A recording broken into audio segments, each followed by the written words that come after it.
Okay, let's see. I'm gonna do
All right, and we are live.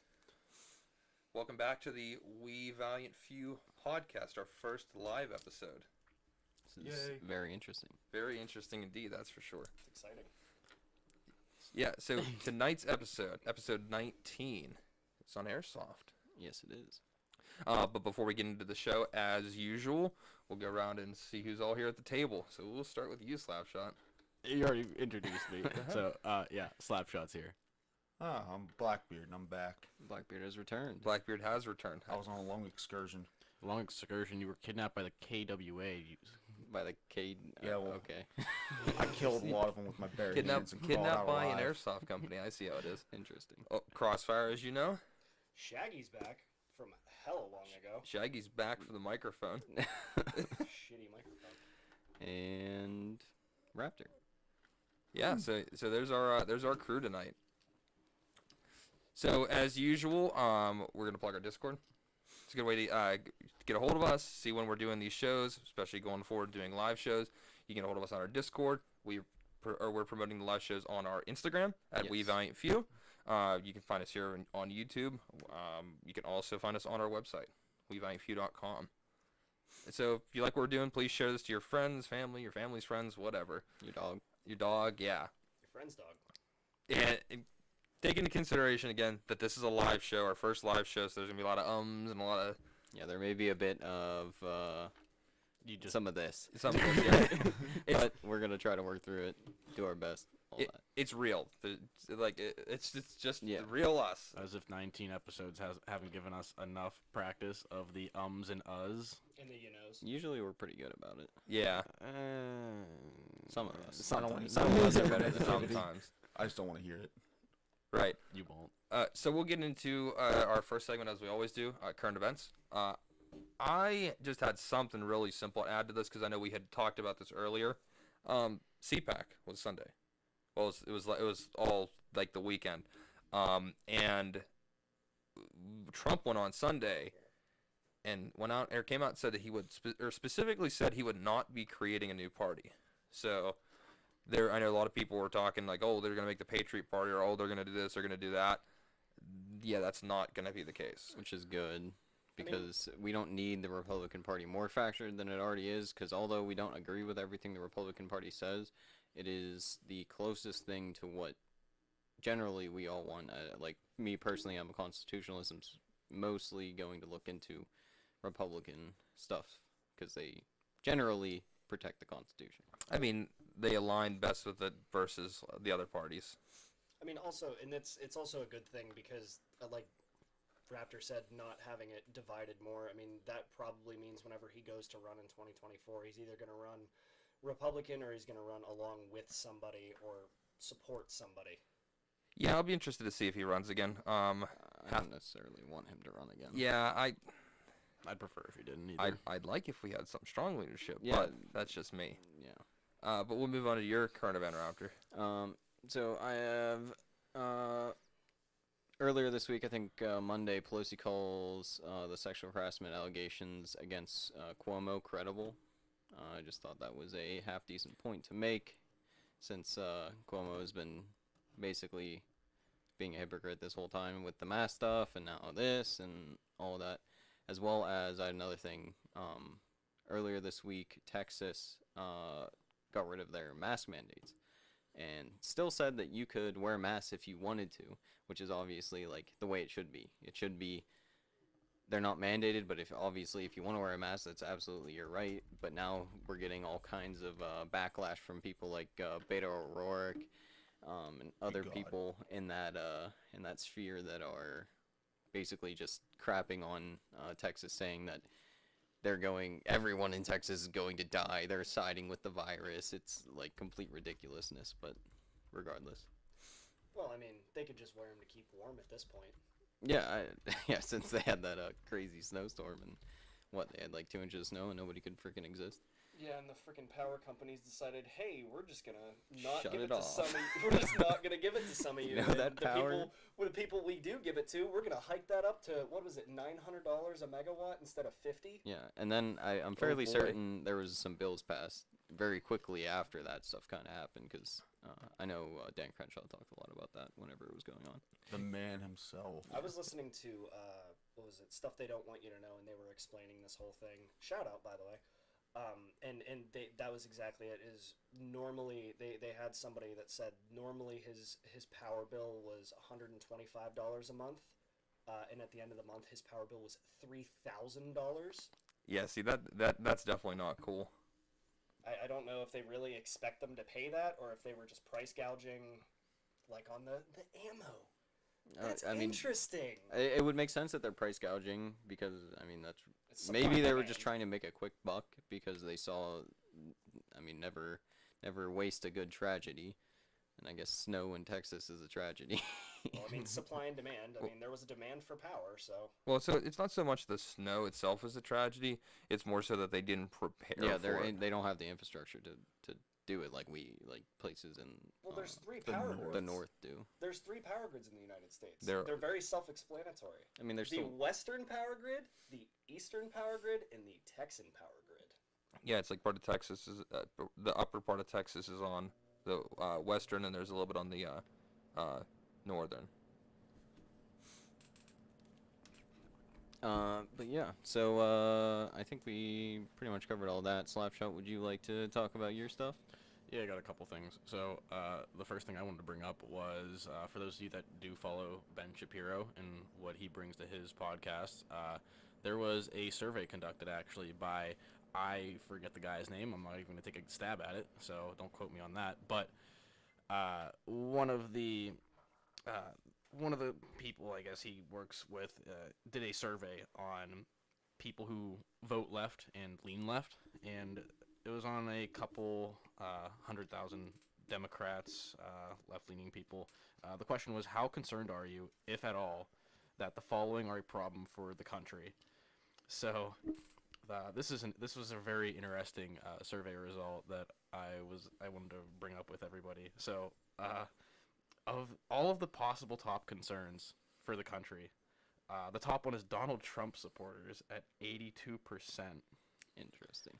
That is what you have to complain about. No, hang on. So like, let me bring up how this is rated here. So there's extremely / very concerned, which was at 82%. There's somewhat concerned. There's not very / not at all concerned, and then there's unsure. So 82% were extremely / very concerned. So 82% of these people that were surveyed are scared of 50% of the entire country. Yes, So I guess so. I don't. Remind me again, what was the demographic of that? They are all like registered left-leaning. Oh, left or- leaning. Okay, because I was gonna yeah. be like, I thought it was just a generic like overall survey. Yeah, no, it was asked of Democrat and lean voters. So I mean that's what I was gonna say, because like I was thinking for a second if it was everybody, it's like half of or more than half the country is afraid of themselves. I guess. Apparently. But Allegedly. 10% were somewhat concerned, and 7% not at all concerned. Besides the point, it just goes to show the political divide in the country is like it speaks for itself right here. Hatred for one man just divides the country. Like, I mean, it's not That's just that. it's It's an the idea. ideology. yeah, but And he just happens to be the The face of the face of the ideology. ideology. I just want to run through, or I'm not going to talk about every single one of these points in depth because, we have other things that we want to talk about, but I want to go through this entire list and just kind of read off these percentages for the extremely/very concerned. So underneath that, we have white nationalism, which is 79%. And whichever ones you want to talk about or make a point of, each one of you can do so after I go through this list. So systematic racism, we have 77%. Gun violence, 76%. Americans lacking health coverage, 75%. Domestic terrorism, 73%. Police brutality, 68%. Discrimination against LGBTQ Americans, 59%. Sexism, 54%. Voter suppression, 53%. Student debt, 46%. Capitalism, 39%. 39% are afraid of capitalism. 39% of these asked Democrats/lean voters are concerned about. I wonder how many of them have jobs. that's a good another question. good point. But I mean, if I had to pick one of these, definitely Donald Trump supporters speaks for itself. But also the white nationalism thing, considering like only maybe tens of thousands of people out of the hundreds of thousands We of have people, millions of people. I mean, that live here. Yeah, millions of people in the United States, and We're literally, contrary to popular belief, actual white supremacists are a tiny, tiny, tiny margin of people. yeah, it's less than 1% of the country. Yeah, I mean, I can personally attest to this. I mean, I know tens of thousands of people, like honestly, and I could count on one hand how many people of that massive group of people that I've ever met are actually white supremacists. So like that boils down to fraction of a percent, and I think that's pretty accurate because like anymore they kind of invent not even kind of, they straight up invent terms that label you as something that fits their narrative. Like for instance, the anti-racism term literally means to be as racist as you possibly can. Like, but instead of using it in the phonetical context where anti usually means the opposite of something, they literally invented the quote anti-racism end quote term that literally means being racist. Jeez. So I feel like people overuse the racist term. Well, they do, and they've Oh, they've yeah. they've It's killing weaponized the word. words. They've It's killing weaponized the word. words. definitely, I mean, and that's Like Nazi, words fascist. are weapons No, anymore. but they've turned them into like they've taken these big like hard hitting words like racist, Nazi, fascist, these things, and overuse them and use them so often that In people- incorrect context. yeah, incorrect context that people one are desensitized to them, they're redefining the words. and two Pretty they are redefining the words. Like I want to say it was probably like 6 months ago. Merriam-Webster changed the definition of racism to mean, or racist to be like an idea. Like an idea can be inherently racist based on the time period and like place it was found. We're living in a dystopia. You see, I mean, I think clearly some ideas are racist. There's no question about that. But like you said, they associate just, oh, well, it's because like this idea existed during like the time of slavery that it's immediately a racist idea. It's like, that's, No, I no, mean, that can't be. and we talked about it before. America is built on the idea of American exceptionalism. And that being said, America has fallen short in places. We're all aware of that. We all learned about that in history class, whether that be slavery, whether that be internment camps in Japan, and any other, or like the Indian stuff. All of those were low points in American history. None of us disagree with that. But You need to take the those. goal, well, You that need to doesn't acknowledge it. we acknowledge it, Exactly, yeah. yes, and we learn from it, and we don't allow failures to take away from the actual goal, which is to be a place of good and to be a place of like acceptance. yeah. I can sort of add on to that. Like with schools nowadays being taught one way over the other, they're not accepting or even teaching these faults as something to move forward with, like Or to something learn from. It was and just looked at like this is evil, and America is evil because of that. yeah, it's literally creating this ideology of America's built on this evil foundation, and we can never come back from it because we do not recognize the faults as something to grow towards. And at least how I was taught, at least as a kid, and I'm sure the rest of you have been, was you take your faults, you acknowledge them, and you learn from them, and you move forward so you don't do them again. Because as soon as you, and I don't remember whose quote this is, I'm sure one of you guys will know, but as soon as you get rid of history, you're doomed to repeat it. Yeah, I forget who that is, but you know, there's a whole point to that. Whereas, you know, you have to. People like you said, you can't come back from that, is what people think, and that's exactly the opposite. Having something like this happen gives you a building block, gives you a point to build off of. Sure, some things that we've went through have been terrible. I mean, there's no question about that. But you can sit back, you can look at it, you can reflect, and you can make it better. Yeah, and everyone can play a part in making it better. It's not just whatever. It's not one side or the other. Like, but- both parties have to come together and conjure up a solution and figure. Well, frick like I out. said, like we are generally on the right side of the spectrum, and I don't like racists just as much as someone on the left doesn't like racists. Like the goal is the same. We both want the same thing. How do we get there? How do we get That's there so the then divide. people's rights aren't being infringed upon? Is the thing. Blackbeard, if you had to pick something from that list, though, besides Donald Trump supporters, what do you think kind of like really sticks out to you? Probably. Could you go through that list again, please? White nationalism, systematic racism, gun violence, Americans lacking health coverage, domestic terrorism, police brutality, discrimination against LGBTQ Americans, sexism, voter suppression, student debt, and capitalism. Probably police brutality. I think that is a few and far between thing that actually goes on. Now, like anything else, that does happen, but I think that with body cams and everybody having a phone, that everybody escalates somebody being detained as police brutality. Well, definitely. I definitely see that. I would say more recently I've been kind of swayed to the line of, so if a police officer sees another police officer doing something wrong, Accountability. them holding that police officer accountable or fixing that And to issue a higher on the standard. spot. Yeah, because I mean that's how it's done in the Army. Otherwise, So- you have unchecked power. Yeah, and and I definitely see a lot of times where police officers are the same people that may have been bullied in school or just are drunk with the power that they have, and they don't respect the power that they have. Yeah, I saw something very similar to that where it was a brand new rookie cop. It was like his first week out by himself, and he caught his chief drunk driving. And he had it on camera and everything. He's Big like, irony. Chief, I can't. Like, I have to take you in. I can't. And the chief is sitting there, oh, no, you don't. No, you don't. You know who I am. No, just let me go. He's like, Chief, no, that's really it. And I had so much respect for that guy because he didn't did fall the into right thing. He didn't He fall into did nepotism. exactly. Yeah. That's what it falls right down to, is doing the right thing all the time. Yeah, and also just not let it, like, I know the older generation really enjoys yelling at people. And that alone will cause fights and problems anyways. Obviously at some points, Escalations. but you don't need to start like a traffic stop with yelling and screaming. Like, did you hurt someone? No, you may have been speeding 5 or 10 miles over the speed limit. Do you really need to be yelling at them? Is it really that serious? have a conversation.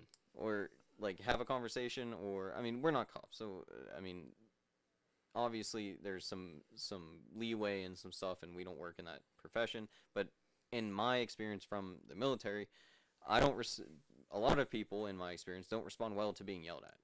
What they do respond well to is someone talking to them like a human being. With respect. Yeah. Yep. I think budgetary reasons have a lot to do with a lot of the different problems with officers.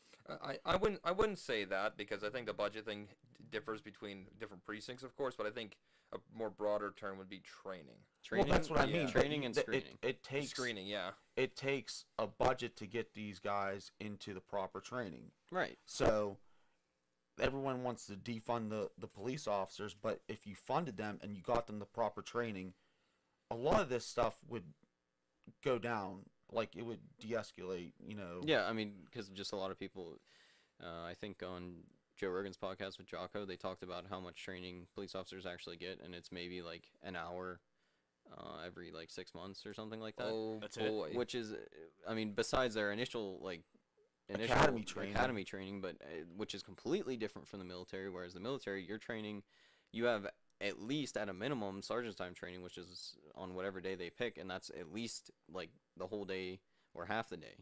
Yeah, you spend a whole day in a class learning. In a class learning something or doing something with your job or whatever it is. Like, we need that actual number is 4 hours for every 3 months. Every 3 months they have to go back for certification training or so on, and it's usually 4 hours. Yeah, real quick, before we jump to the next, the last news thing that you had, Slapshot, I wanted to address a comment from the audience about audio.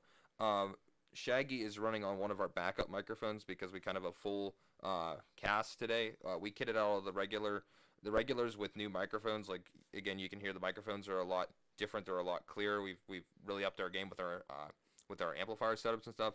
But Shaggy's running on one of our backup microphones. Just in the event we have guests or whatnot, so that's why his voice is a bit off sometimes, because it's a totally different type of microphone.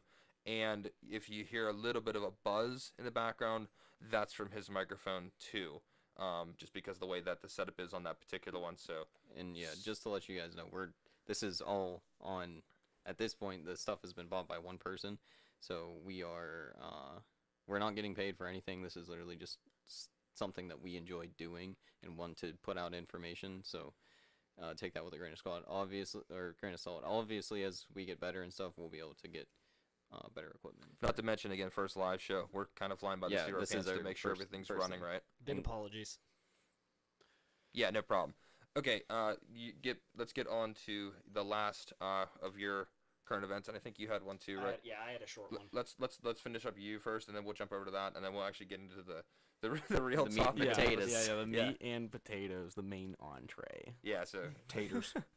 I just wanted to make a quick point of this, actually. Last week, saw an article about, I just wanted to read up on flu cases, so see kind of how flu and COVID kind of intertwined in 2020. So I actually cannot see the show notes.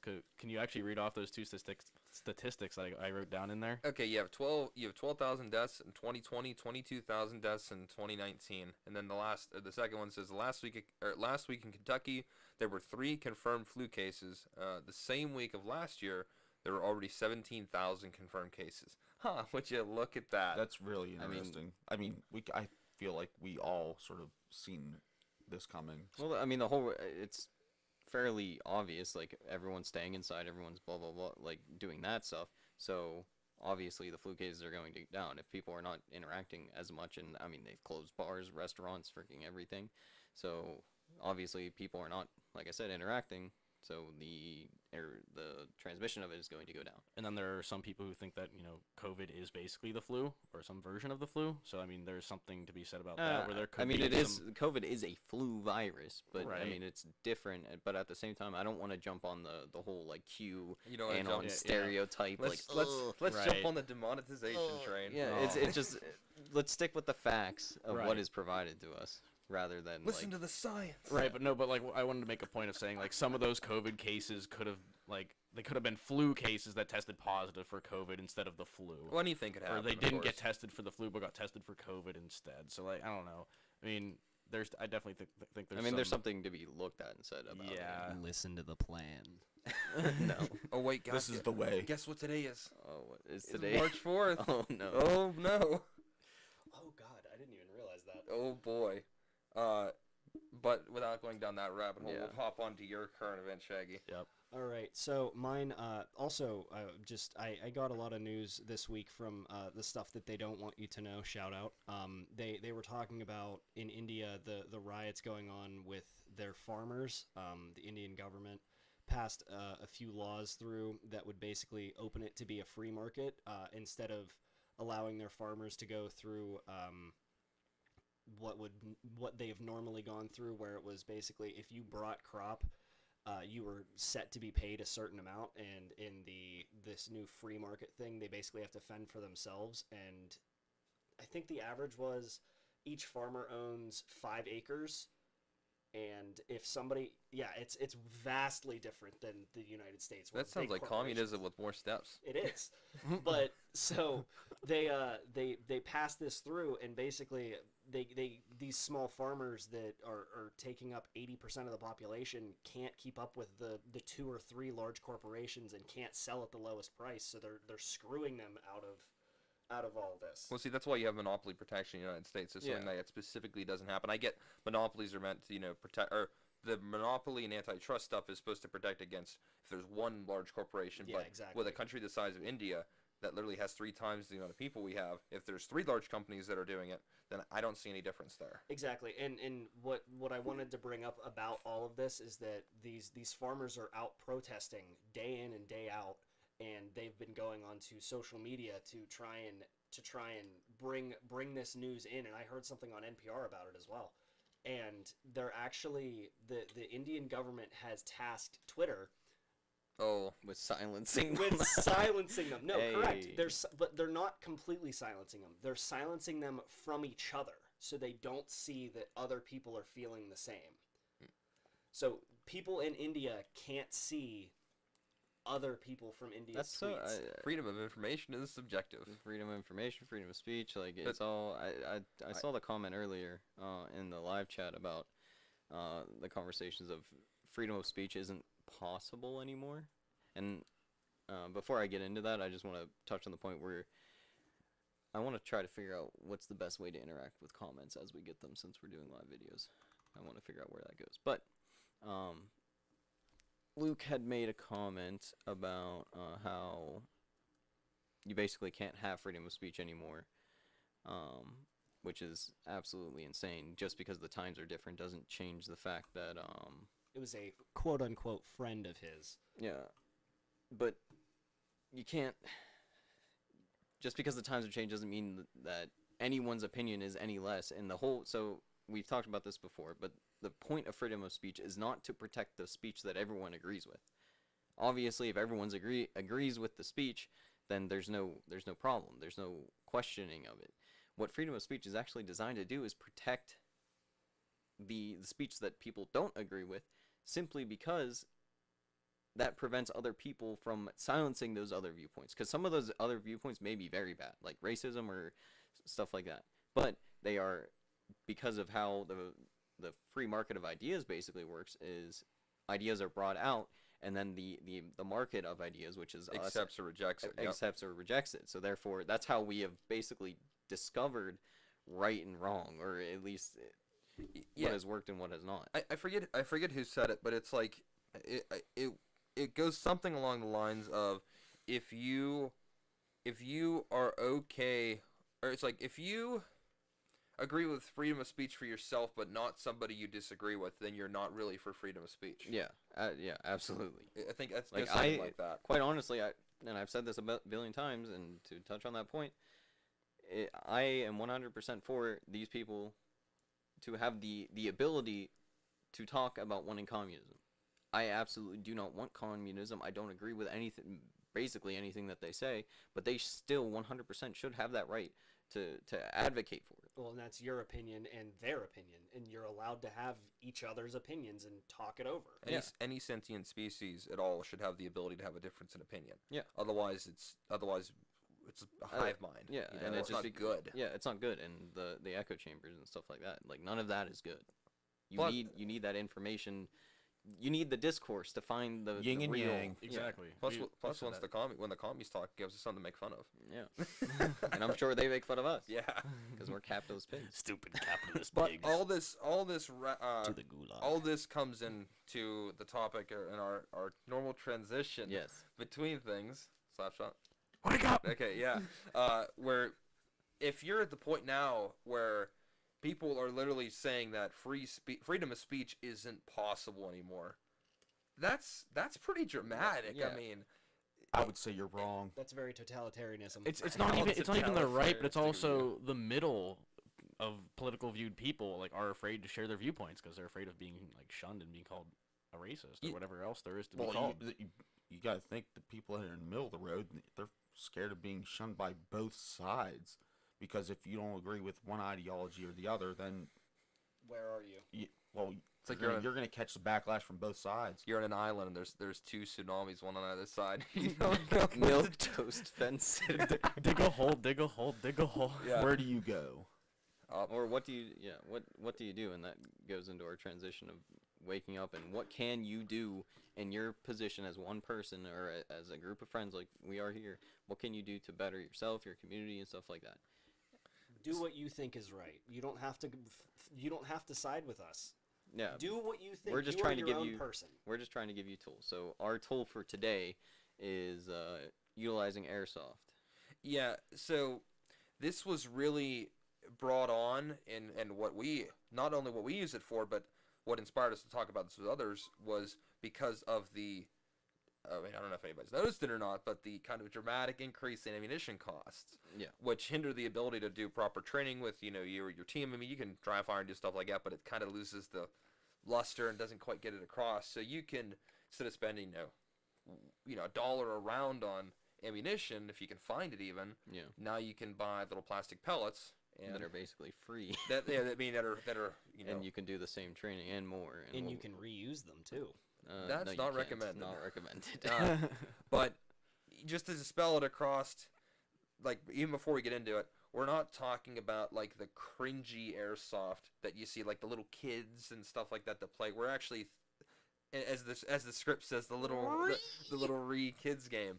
We're talking it as an effective training tool because there's a lot of stuff. There's a lot of parallels you can draw between airsoft guns and real guns, especially namely weapon handling and like the that actual looks like the I mean, looks if I get an Airsoft M4, it looks exactly like a real life AR-15 or very similar. Yeah, and you understand like the controls of the firearm and stuff like that.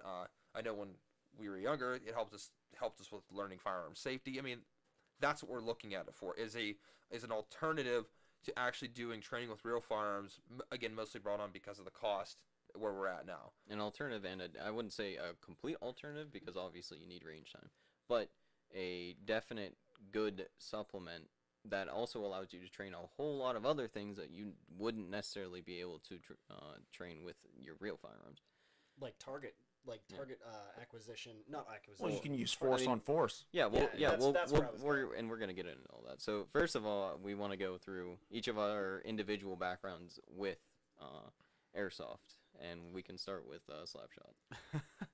All right. So what was it like? 7th grade, a friend from a friend in high school introduced me to you guys, and I'm just like, oh, airsoft sounds kind of cool. Bought myself a little Crossman AK from Dick's Sporting Goods, and started with that. Kind of liked it. I thought like the whole like game scenarios that we would play out in the woods was entertaining.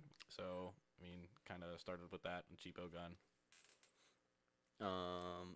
Yeah, that's pretty much where I got it. Like, I started at a very young age as well, and bought myself a $100 gun, and then went out of nowhere and just started shooting my friends. Pretty much, it was like long range tag. Yeah, for me, I mean, you guys know I've been involved in this longer than anybody else at the table. I mean, not only was I playing it, I was a master airsmith, which is someone who fixes them for 15 years probably, and I just was really into the mechanics of it. And then we've been playing for halfway to forever, you know. Yeah. So putting it simply. So for mine, I actually was very similar to Slapshot. I think it was was it eighth? It was either 7th or 8th grade for me, where I kind of connected with Raptor, and he was like, "Oh, we're gonna go do this. Do you maybe want to come out?" I said, "You know what? Sure, that sounds like fun." Went out and I borrowed one of his, and I really really liked it. And going forward, I went through and bought my own. I have some M4 that I had. Emphasis on had. It was fun while it lasted, and eventually the internal parts decided to break down, and I actually brought it to Crossfire that he was an airsmith, and he opened it, and dust came out. Reduced to atoms. Where there were gears, there were now dust. Yeah. And I moved from that to actual firearms, and it was a very useful tool for me. Yeah, absolutely. That's and my story is similar to Cross's. I didn't do as much of the maintenance and stuff like that on them, but I've been playing Airsoft since probably like 10, 11 years old, maybe earlier. And because I've always wanted to join the military and blah blah, blah all that. I liked firearms as a kid, so it was kind of just like the progression of things. And I started out young. With Airsoft, I learned all like the weapon mechanics and stuff like that. And then as I got older, joined the military, did the military stuff, and then got home, bought real firearms, stuff like that. So that's my background, and that's pretty much everyone. So there's a ton of benefits that you can get from using Airsoft as a training tool. And the first and foremost thing that I want to say about it is you get what you put into it.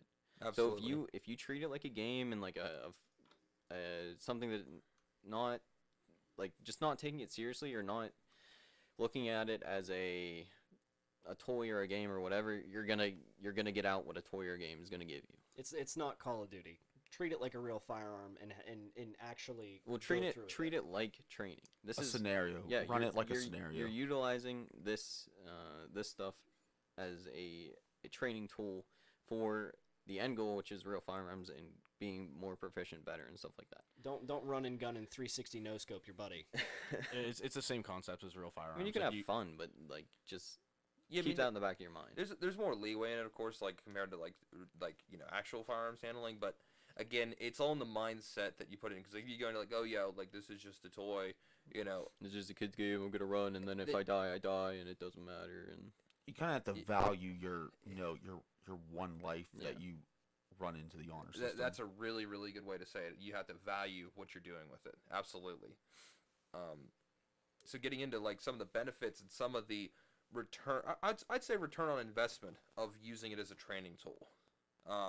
The first and foremost is communication, because once you start working together with your team and stuff like that, you can really emphasize communication aspects versus like if you're actually running through it or like running through like a scenario in reality, you're being careful not to shoot each other more so than anything, and you might lack on communication just because you're really concerned about that. Maybe you don't know where your people are. You don't constantly have eyes on a flat range. Regardless of you moving or not, you're in a confined area that is so big by so big, and and you can only basically shoot one direction unless you have a really nice range area that you can do it.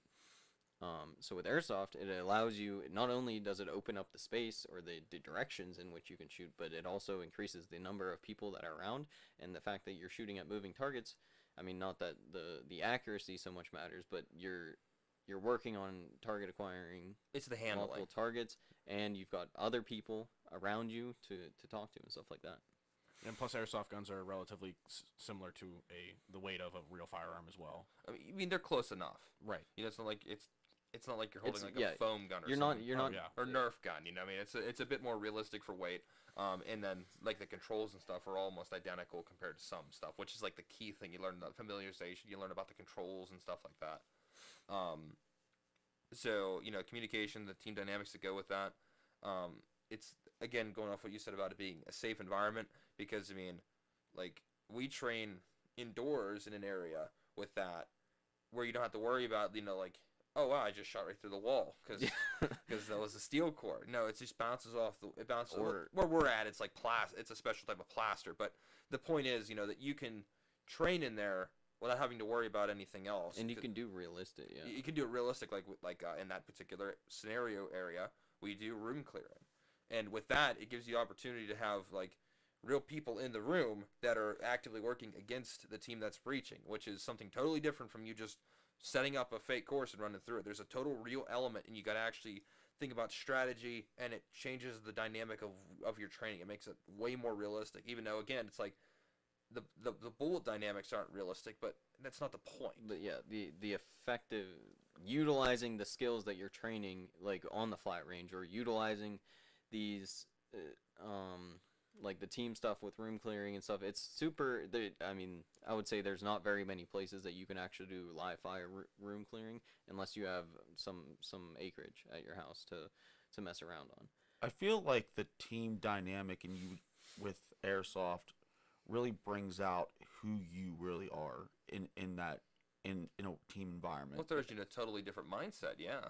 Well, I think if you take it seriously and you really like I said it before, you value that one life that you have, and you actually go through a clearing exercise or like a blue on blue, force on force, whatever you want to call it, that you really figure out who you are, what you're gonna do in a possible similar scenario in a live fire, scenario. Yeah, It allows people to discover their roles and where they excel Yeah, with their teammates. like you will figure out who's good at entering rooms, who's a leader, who's a good support role. You will figure out that Find where you land in the team. yeah, Yeah. pretty much, and it lets you work on it. It gives you. you'll figure out who's fitting in where and who works best with who. And where all the puzzle pieces fall. Yeah. Well, because people naturally will naturally fill the position that they gravitate towards. I mean, that's just human nature. So that works better because if you have somebody in a position that they're more comfortable with and that they can excel with, then your team as a whole does a lot better. And it simply allows you to fail and to do things that were not able to do with live firearms. And Yeah, to You train. just simply just cannot do some of the stuff with live firearms as a civilian, and especially as like you can get a saw airsoft gun, like a full auto saw. There's not a whole lot of people that in the United States that are capable of utilizing a saw. But what if you just happen upon a saw? How are you going to use it? How are you going to know? I mean, it gives you, it allows you to train in multiple different positions, allows you to fight other people, to actually have an like the targets aren't shooting at you whenever you're doing live firing. So you don't know. But these people that you're fighting in airsoft, they're shooting back. So how do you, You can see how effective your cover or concealment is as yeah, well. and how do you react to that? Yeah, well, it's kind of like having the junkie for a lot of people. Like I would just use a video game analogy. It's like Yeah. kind of having the junkie AI versus actual people. Yeah. You know? I mean, sometimes the AI will just throw Comes you through you. through the wall Oh, and yeah. destroy you because they're cheating. Yeah. But yeah, I think it's a really good tool to learn how to mitigate the stress that comes with all the different things that are going on it around helps you you. desensitize yourself to the real thing. You're Yeah. never going to actually be prepared for the real thing. No, but I'm but saying to help that yourself. with a bunch of crazy stuff going on, with people running here, running there, being able to acquire a threat versus a friendly, Yeah. you That's a know, huge thing. like that helps. Yeah, and all this at what I would say is a relatively low cost to entry versus again like figure what you could spend on an airsoft gun for your setup. Literally, you could blow that on just a single training course. That Yeah, that you will absolutely. not Yeah, that yep. I mean like you will not get out of that single course what you can get out of that airsoft gun because it's a tool, not just a little class. Or at least with airsoft, you can get a whole setup for the price of a cheaper rifle of like an actual firearm. That's I mean the barrier to entry is pretty low relatively speaking. Yeah, in comparison. I can speak a little bit on that. A relative of mine did a firearms course with room clearing, actually, by an ex-military individual, and that whole course was about 2 hours, 3 hours long, I think, and it was $300. Yeah, see, I mean, and we were just looking earlier, like pre-show, what you could get for that. I mean, they're not the best, but I mean, there's options. And you can do the same thing. All you have to do is read the Ranger manual or any of those like actual military infantry manuals and stuff like that on how to do it, and then all you do is take what you learned in the book or what you learned from a YouTube video or whatever it may be, apply that to whatever scenario you're utilizing in airsoft, whether it be at your house, whether it be at a actual like sanctioned event or somewhere in between, and use that to train that tool or that thing. Well, and also with what you had said, Slapshot, like it was, you said $300 for 2 to 3 hours. That's $100 an hour, where you can go to an airsoft or a paintball range Pay that 25 allows bucks. pay $25 to $40 for 8 hours all day, and you can do that, and it's live and it's happening, and you can figure out what you're doing and how you're doing it with your team, and just so on. Yeah, and speaking about long periods of time, 8 hours, how often are you on the range for 8 hours in your kit, in your plate carrier? I mean, I know some Army guys like P. Rizzle down there, but I mean, that comes into the thing of like, I don't know if I could afford that. You Yeah. know, I shoot one bullet every 10 minutes. You know. no, but I mean, seriously, yeah. Everybody take a turn. Yeah, that's it. you can run kit for long periods of time, and not only that, but you can run your real kit. You can throw, like, I've done it. I've played airsoft with my plate carrier for I think 5 hours total. Me and some McDangles, we ran boy. it, and I mean, we were sweaty, we were huffing and puffing, whatever, but we actually got the experience of fighting, in quotes, in our gear, in our kit, and not only on top of that, it allows you to test your gear. Yeah, like how you have your stuff configured. Yeah. Where you have your like, cause some game roles you're allowed to run tourniquets. Where do you have your tourniquets? Where do you have as like revive role or whatever? Where do you have your tourniquets? Where do you have your mag carriers? Can you quickly and efficiently reload your weapon? Do you have too much stuff on you?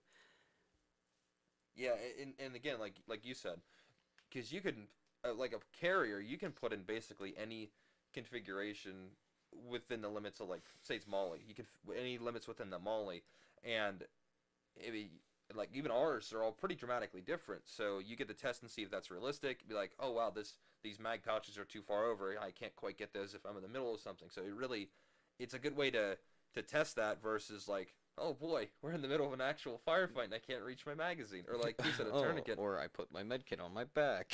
Oh boy, and I can't reach my splints or my tourniquets.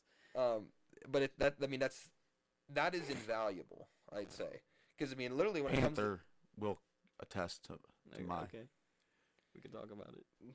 yeah, really.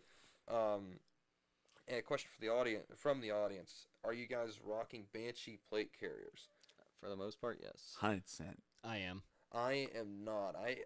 I got what was is it the active shooter set? Yeah, it's still a shellback.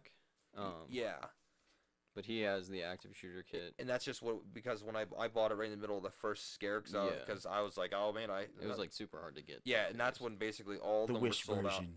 out. Yeah, the Wish I got it off Wish. No, but I wanted to go with Shellback because I know Shellback are good. At least I've never heard of any issues with Shellback. And you guys had Shellbacks and stuff. So I just bought whatever I could get at the time. It still has level 4 plates in it, so that's what mattered to me. I'm gonna upgrade it. Hey, don't step on the Wish plate carrier. The plates that it came with can stop a 50.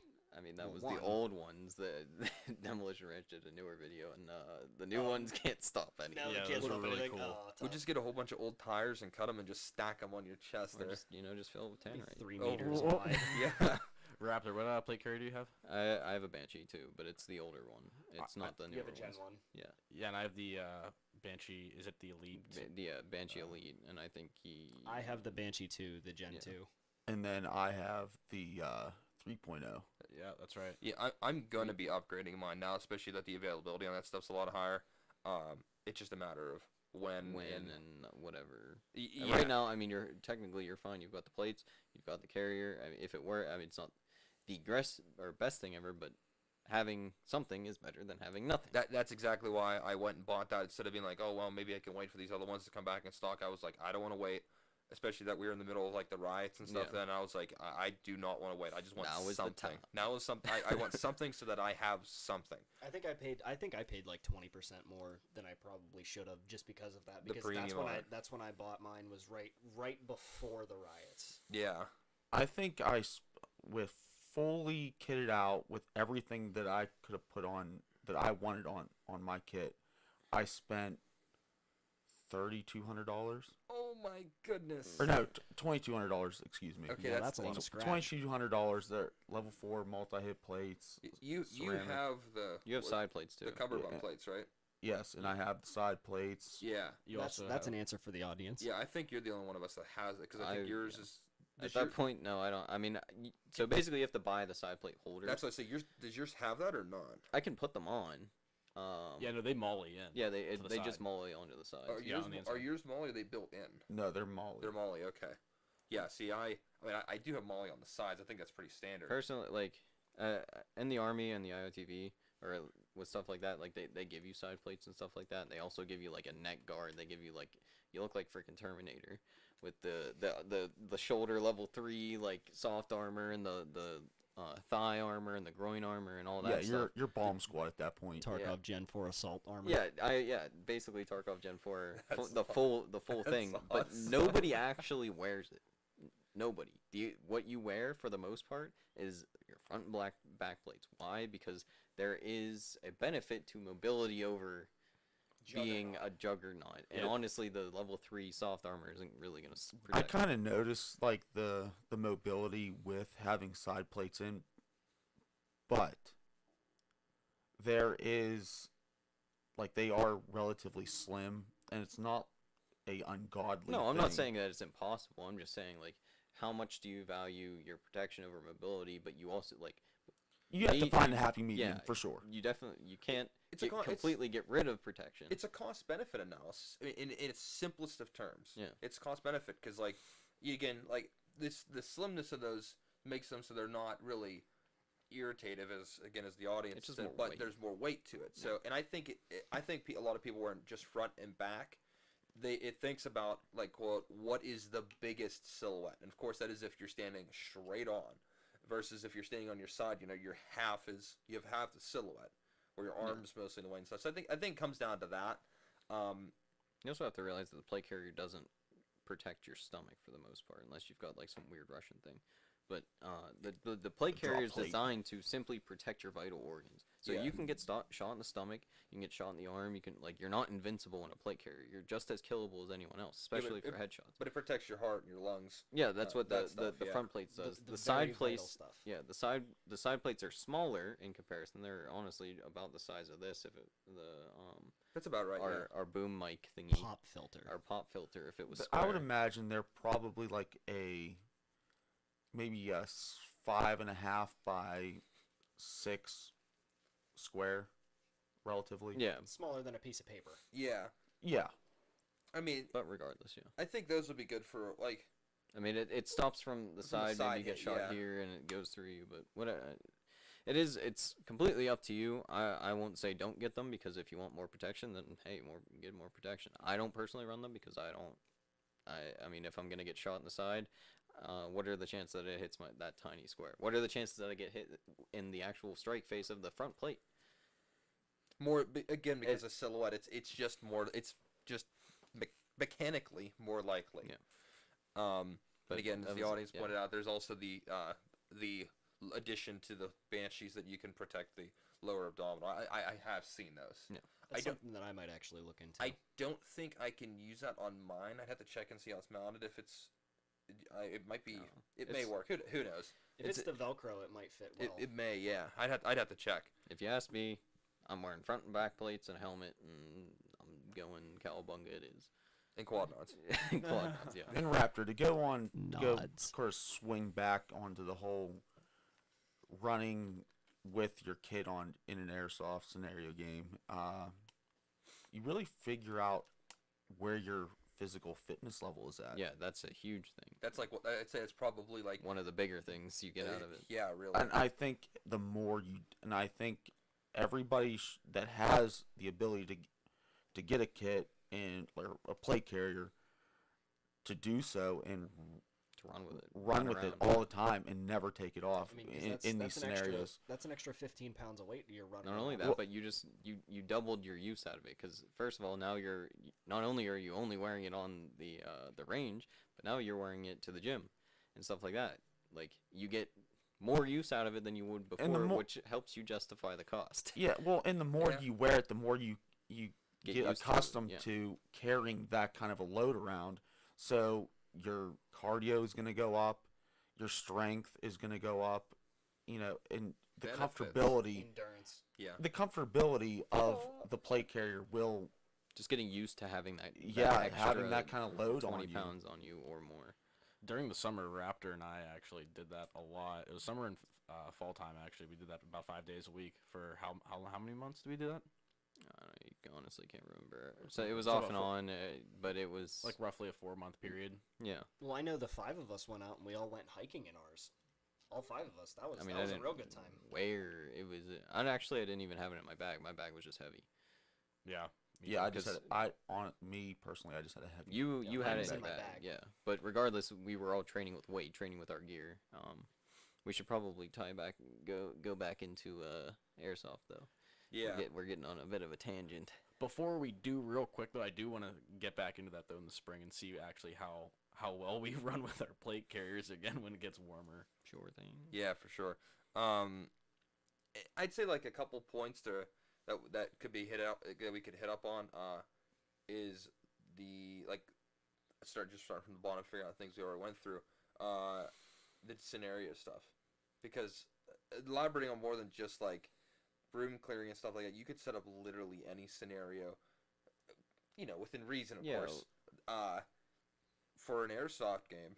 And you can mess around with the dynamics, and you can change this, change that. You See can what works best. see what works best. You can give one side a hell of an advantage. Like if you were trying to like get into an area and that was more heavily defensible, Or more people, more more pe- defensible. yeah. So I mean, there's tons of scenario type stuff that you can mess with to better train yourself. And you can also play both sides of that because That's you what I can, mean, yeah. Yeah. you can do one side as attacking and see how well they do, and then the attacking team will be defense and see if they can do better. Halftime, switching sides. Your training goes from a static range of static targets sitting on a range to a completely dynamic environment where you have a set area, usually here at least, we have a much larger set area to operate in, and we can work on both sides. We can try different things. We can shoot in different directions, not just at static targets. We can shoot at each other and all that. Like, And something to actually make note of, those of you in the audience that don't have large spaces to run around in the woods behind your house, for example, you can go to a paintball or airsoft location. Most paintball places do airsoft as well, depending upon where you go, and Yeah. they will set up scenarios for you. So it's a different experience every single time. I would say generally there's probably an airsoft facility within about an hour from wherever you are at max, maybe an hour or 2 hours away from wherever you are in the world. So plenty of opportunity. yeah, Yeah, because I know, because I was on a sponsored paintball team. I did paintball for years and years and years. A lot of these courses offer both paintball and airsoft, and coming from experience from paintball, the games are huge, and they have a lot of different demographics of the different styles of combat, Yeah, whether it there's be CQB or very, scarce cover. Yeah, I mean, you can go to places like American Milsim or Operation Lion Claw. Those are two really big airsoft Skirmish. milsim things that basically they purchase or they rent military base areas or like actual multi-billion-dollar training facilities that have huge like multi-story structures and buildings and different like complete stuff that you would never be able to do with a real firearm. You have access to these training facilities, and I'm completely plagiarizing this from Lucas because that's what he talked about in his airsoft video. But the whole point of us doing this is to get more people involved into airsoft, because first of all, the more people that we get involved or if the gun community gets into the airsoft community and starts like mentoring and like molding these airsoft kids into something, Molding the young minds. molding them into good firearm owners. So then whenever they get older and they can buy their firearms, now they're smarter, they're better, they're not More well equipped. and they're using prepared, yeah. they have these firearms for the reason that they are intended for, which is to protect yourself, whether that be from another person trying to hurt you or from the government. I mean, yeah, and again, like I said, you can just you can use your imagination to think about all the other benefits that come with it. I mean, I guess about the only thing you really don't get is realistic recoil. Yeah, I mean, and I don't need it because you know where I can train realistic recoil On the range. On the range. Yeah. So if you get everything else down other than recoil, it's so useful. Yeah, And the cost benefit is huge. I saw a video also from Lucas because we really like him around here. He brought somebody over from Japan where firearms are completely illegal, and to be able to get an airsoft gun in Japan It's the is same the thing. same process to get a firearm in the U.S. And he went through all that, and he trained, and he trained, and he trained, and he dry fired, and he had all of He's this better down. than all of us. He was, and all he had, like the only thing that he had to learn was recoil management. And he came in, and what was it, like the second or third round that he had a malfunction, and he cleared He it cleared so it, fast. it was so clean, and this guy had never touched another firearm before, a real firearm before. Only He had airsoft. done nothing but airsoft. Silky smooth. And he slap racked that thing Slap rack. so good, and it just fixed it. And it just goes to show how much you can learn just by handling the weapons. And Yeah, I'd say that's probably. I mean, the other stuff's a lot of benefit. There's tons of benefits to it, but I'd say, like, at least in my opinion, I think that's one of the biggest benefits is that low barrier to entry to get into weapon handling and weapon familiarization, especially again that they're all set up the same, and again like younger audience and stuff or younger people can get into that and understand that to prepare them for proper firearms. and learn the manual of arms so that whenever you pick up a real firearm, it's almost You know second what nature. safe is. Yeah. That's the best way to like recap what I was saying. Yeah. Which I'd say is extremely important, you know. Yeah. What's also important to know is that with airsoft, like the guns, they translate to real firearms, whereas paintball does not. Sure, you can take some of that tactical mindset and strategy from paintball to real firearms, but not so much. I mean, generally, your general paintball gun is like a tube with a hopper on top. There are like more M4-ish paintball guns, but I digress. Airsoft firearms are a lot better. Blackbeard's making some They're a lot faces better. at us for, Blackbeard's a big old paintball boy, and everyone else here, he's a paint boy, and everyone else here is I an catch the airsoft boy. flack for everything Listen. around here. Old, boomer, Listen, it just fud. Paint boy. Paint boy. sometimes you just get the short end of the stick. I don't know what to tell you. Welcome to my life. And I mean, we talked about the training facility. You can try different stuff in safe environments. The last thing is cost. You can basically get a complete like airsoft rifle setup, or I would say a high-end airsoft rifle setup, starting at around $300. I would say depending on how many magazines you want, or if you want a more realistic magazine experience, then you get like mid caps or low caps, and you can get those. Do you want to explain what those are for those that don't know? So low caps usually hold like basically the same amount of rounds, maybe 10 more as a real firearm. Mid caps hold about usually like 120 to 140, and then high caps have like 500 or anywhere between like 200 and 500 rounds. And those in the ones will have in like a one little, magazine. They've got like a rolly thing on the bottom. Yeah, on the bottom you have to wind every so often to keep BBs feeding through. I think another key point to this is, along with your weapons mechanics, you will grow more efficient with a real firearm. So, But that's what I was saying earlier Like- about the familiarization with it, you know. well, you'll just be Yeah, like that guy from Japan. Since he did this airsoft, he was super familiar and super silky smooth and fast. better than most. I mean, I would quite honestly say he's He's a better better shooter than than all of everyone us. here. And obviously we're working to get better, but We all start somewhere. Yeah, and we all everyone starts somewhere. How old was he? Was he like 15, 16 at the time? Yeah, something like that. He was close, and he was better than all of us. And Yeah. it was amazing. He was to showing up watch. military special forces dudes. Like, It all goes down to practice, though. It's just like anything else. You keep practicing, and you get better at it. And this is no exception, you know. yeah, it's a skill that you have to nourish and hold and treat it like your Now- baby and do all that. For those who want to get into this, should we maybe go over some different types of scenarios that you can use? I mean, we wanna you talk can about use brands as well. I think you can if more people want to hear more about airsoft and our like personal opinions on stuff. You can go to You Discord. can join us on our Discord. Yeah. I was gonna say that. Yeah, you can The go to plug-in. Discord or talk to us or whatever it is, or we may do a video if there's enough talk about it. But I think the biggest thing is, series. I mean, you can go on the internet Or and look up GoPro. airsoft scenarios all day, every day. I don't want to beat the dead horse, or at least there's tons of different. You can look up game mode. Like if you just search airsoft game modes on the Google, you'll find lists upon lists upon lists. Better yet, go on YouTube and watch just literally YouTube. Search up airsoft scenarios. people. There are and plenty of airsoft YouTubers.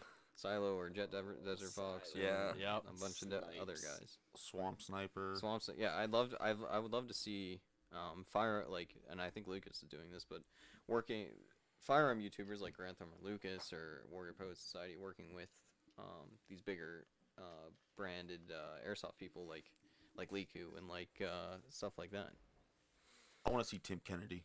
You know, something else that one of the audience members just said is that he trained one of his friends with a replica Glock 19, which was green gas, which is the blowback version. Instead of it just being a little spring that pushes it forward, the green gas blowback it imitates. It's similar. It's not the same. Yeah, it's not the same as recoil, but it imitates it, so you can get that understanding of how it's gonna work and all these things that go on with it. And honestly, what's really cool about that is I just recently purchased a Glock 19 of my own, and as when we were younger, I had a Glock 19 that was a gas blowback. So it really does translate. It's really nice. Glock. I can't believe you just went to the can't- dark I'm side. done this. I'm the one. He's that not they've the been SIG talking boy. about. I have a SIG. You Get out have of a here. SIG, but you're Yeah, no you- longer. what are you carrying right now? What's in the sidecar, buddy? Yeah, what's in your sidecar right now? Build the Hasn't- cages, Joe. Who built the kitchen? But I think with that, we can wrap up. If you guys have any more questions or anything like that about airsoft, feel free to hit us up on our Discord. Discord.wevaliantfew.com. Yep. Or better yet, if you want to know where all of our socials are, just go to our website, www.wevaliantfew.com. Or search We Valiant Few in Google. We have SEO now. We come Ooh. up.